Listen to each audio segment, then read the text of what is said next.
Hello everyone, welcome to our YouTube channel Mouni Krishna creations. How are you all? ఈ వీడియోలో చింతపండు రోటి పచ్చడి ఎలా చేసుకుందామో చూద్దాం.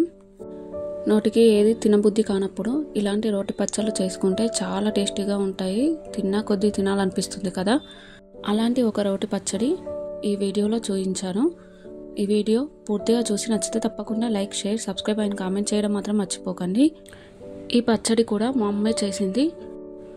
అమ్మ చేసిన టమాటా పచ్చడి కూడా పోస్ట్ చేశాను, అది కూడా తప్పకుండా చూసి లైక్ చేయండి. ముందుగా చింతపండును మంచిగా వాష్ చేసుకొని ఇలా వాటర్ పోసి నానబెట్టి పెట్టుకోవాలి. ఇక్కడ నేను 2 పెద్ద నిమ్మకాయ సైజ్ అంతా చింతపండు తీసుకున్నాను. అలాగే 2 ఉల్లిపాయలను ఇలా పెద్ద ముక్కలుగా కట్ చేసి పక్కన పెట్టుకోవాలి. అలాగే ఒక ఎల్లిగడ్డను ఇలా పొట్టు తీసి పక్కన పెట్టుకోవాలి. ఇప్పుడు ఒక బౌల్లో ఆనియన్ ముక్కలు వేసి అందులో కొద్దిగా ఆయిల్ వేసి మంచిగా రోస్ట్ చేసుకోవాలి. ఆనియన్స్ కొద్దిగా కలర్ చేంజ్ అయ్యేంత వరకు మాత్రమే రోస్ట్ చేసుకోవాలి. అంటే ఒక 2 మినిట్స్ పడుతుంది అంతే.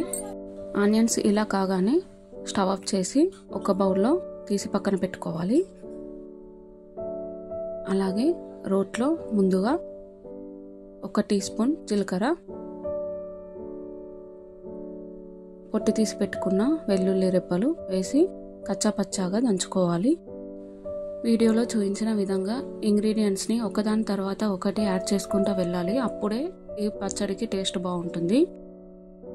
ఇలా కచ్చాపచ్చాగా దంచుకున్న తర్వాత నానబెట్టి పక్కన పెట్టుకున్న చింతపండును కూడా వేసి అన్నీ కలిసే విధంగా దంచుకోవాలి.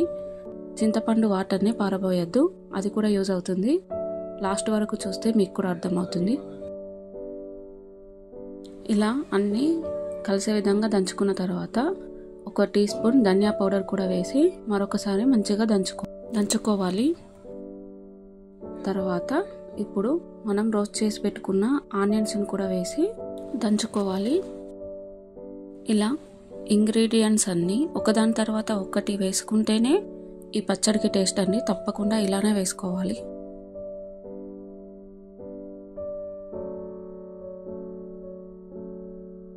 ఉల్లిపాయ ముక్కలు కూడా ఇలా మంచిగా నలిగిపోవాలి. అంటే పూర్తిగా పేస్ట్ కాకుండా ఇలా కచ్చాపచ్చాగా ఉండాలి. తర్వాత మన టేస్ట్కు తగ్గట్టు కారాన్ని యాడ్ చేసుకోవాలి.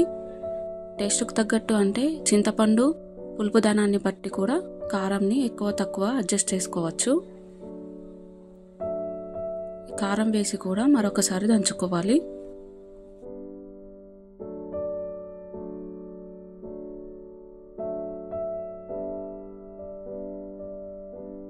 ఇప్పుడు రుచికి సరిపడా సాల్ట్ వేయాలి. సాల్ట్ వేసి మరొకసారి దంచుకోవాలి. ఈ ప్రాసెస్ మొత్తం ఇలా ఒకదాని తర్వాత ఒకటి వేసి దంచుకోవడమే ఉంటుందండి. తర్వాత మనం చింతపండు వాటర్ ముందుగా పారపోయకూడదని చెప్పాను కదా, ఆ వాటర్ ఇప్పుడు యూజ్ అవుతుంది. ఇలా అన్నీ దంచుకున్న తర్వాత కొద్దిగా వాటర్ యాడ్ చేసుకుంటూ మళ్ళీ దంచుకోవాలి. ఒకేసారి వాటర్ వేయకుండా కొద్దిగా వాటర్ యాడ్ చేస్తూ దంచుకోవాలి. ఒకేసారి వేసేస్తే పచ్చడి మొత్తం పల్చగా అయ్యే ఛాన్స్ ఉంటుంది. అలా కాకుండా కొద్దిగా అడ్జస్ట్ చేసుకుంటూ దంచుకోవాలి. ఇలా దంచుకున్న తర్వాత మొత్తాన్ని బౌల్లో తీసి పక్కన పెట్టుకోవాలి. ఇప్పుడు ఈ పచ్చడికి పోపు పెట్టుకోవాలి.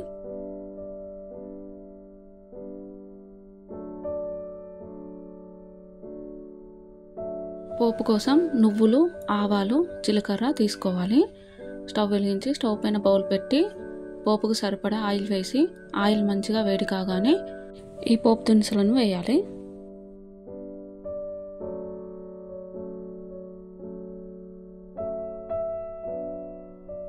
ఈ పోపు దినుసులు ఆయిల్లో చిటపట అనేటప్పుడు సౌండ్ భలే ఉంటుంది కదండి. నాకైతే చాలా నచ్చుతుంది. ఇలా పోపు దినుసులు మంచిగా వేగగానే కరివేపాకు కూడా వేయాలి. ఇది అప్పటికప్పుడు తినేయడానికే కాబట్టి కరివేపాకు వేసాము. కరివేపాకు కూడా మంచిగా వేగగానే చిటికెడు పసుపు కూడా వేయాలి. ఈ పసుపు వల్ల పచ్చడి పాడు కాకుండా ఉంటుంది.